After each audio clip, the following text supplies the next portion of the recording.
and announcing our last event for this morning is event number 208, 50-meter fly elementary girls.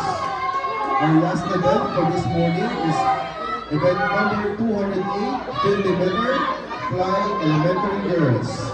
Please prepare Albrecht Malaya and Valdoveza Maria Colin.